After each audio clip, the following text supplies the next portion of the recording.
এক টুকরো রুটির আশায় তীর্থের কাকের মতো চেয়ে শত শত মানুষ। অপেক্ষার প্রহর যেন শেষ হবার নয়। বলছি গাজায় অবরুদ্ধ নারী, পুরুষ ও শিশুদের কথা। যুদ্ধবিরতি চুক্তি আলোচনার দ্বিতীয় ধাপের মাঝেই সীমান্তে বিদেশি ত্রাণ সহায়তা প্রবেশে সম্প্রতি নিষেধাজ্ঞা জারি করে ইসরায়েল। এতে বিপন্ন উপত্যকার খান ইউনিসের জনজীবন।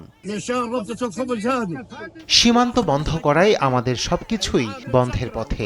একজন মানুষের জন্য দিনে এক প্যাকেট রুটি বরাদ্দ। এই খাবার সংগ্রহে সকাল গড়িয়ে দুপুর হলেও আমাদের কিছুই করার নেই। হামাসের কাছে এখনও যেসব ইসরায়েলি জিম্মি আছে তাদের মুক্তির দিনক্ষণের ঘোষণা না এলে ত্রাণ সহায়তা প্রবেশের উপরও নিষেধাজ্ঞা প্রত্যাহার করে নেওয়া হবে না, এমনটাই জানিয়ে দিয়েছে তেল আবিব। এতে বিদেশি সহায়তার উপর নির্ভর করে থাকা প্রায় 22 লাখ গাজাবাসীর জীবন হুমকির মুখে। এটা কোনো জীবন নয়। আমি কোনোভাবেই শিশুদের খাবার জোগান করতে পারছি না। তাদের সেহরি ও ইফতার দেয়া আমাদের জন্য কঠিন হয়ে পড়েছে।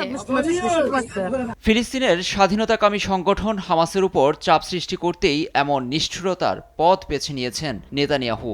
দ্রুত এ নিষেধাজ্ঞা তুলে না নিলে উপত্যকায় দুর্ভিক্ষের শঙ্কা জানিয়ে সতর্ক করেছে ইউরোপ সহ জাতিসংঘ।